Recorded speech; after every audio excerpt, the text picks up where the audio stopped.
Sexy is another way of thinking of reuse. We, as a company, are trying to change the way that people view reuse. So it's not trash, it's not discarded.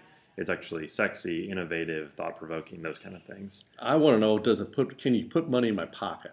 Definitely can put money in your pocket. Okay, how do you do that? So we connect architects, designers, and contractors all over the U.S., and we work with them to find materials coming out of buildings and help them get put into the new projects. There's two ways you bring value. One is you find a place to put the stuff, right? Correct. And you find people who are taking stuff out that need a place to put it. Exactly. We are the in-between connector. You're the middleman. We're a broker and a consultant. We post listings on our website so people can see examples of what's coming out of projects. That website is? PlanetReuse.com. Okay. So I can go on that website, and if I'm about to do a demolition job, I can describe what's in there and list it on your site, right? Correct. Okay. And if I'm a contractor starting a new project and I'd like to buy reused fixtures, like maybe cabinets or such, I can find it on your site. Correct. And if you find something that looks similar to what you want, you can actually inquire and say, I'd like something like what's on there. Can you help me find something else? Because really?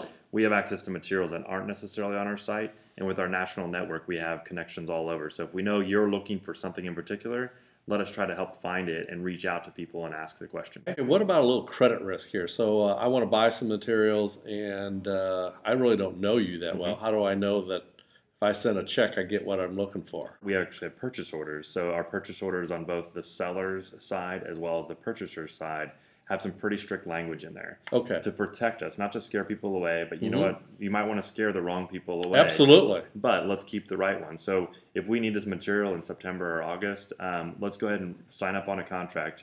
Maybe it's a little bit of back and forth negotiations on the contract, but ultimately when we land on it, we want to make sure that everybody understands what we're buying. So when it arrives on the job site, it's able to be installed, and then we're not just raising our hands up and saying, now what do we do? We coordinate the shipping. So we work with the national shipping company, so we coordinate the pickup of the material and the delivery when it's needed. So if it's needed next Tuesday, or you need half of the material next Tuesday and the balance the next week, we can help facilitate that shipping as well. Because I assume you don't handle chemicals, hazardous waste? We try not to. You know, most of the time when we're involved, everything's already been abated, so asbestos and possibly lead, depending on that situation. But most oftentimes, there's no hazardous materials involved in what we do. So what's the typical transaction time here? We knew about that project 6 months ahead, like a lot of design teams do. If we're going to remodel this space, they know about it and they're working with the owner to design a new facility. Excellent. Tell us about it. Let this become a showroom for the stuff so we can bring in other firms, let them see the materials, and ultimately not get that phone call with 2 weeks left to come in. We'll have already found a home for it before it comes out. That helps reduce the cost. There's no double handling, and ultimately allows us to make a lot more connections and not have to go with the scramble at the last 2 weeks. Right, but if I work to call 2 weeks ahead, we can still do as much as we can to help in that regard. We want that phone call as well. We also want the phone call, hey, I'm under construction already. I need this new pile of reclaimed materials for my project. I need this amount next week. Perfect. We can help in that regard as well. Not ideal circumstances, but understanding construction never is. Exactly. We're trying to accommodate and be as flexible in that, and make sure we can make as many connections as possible.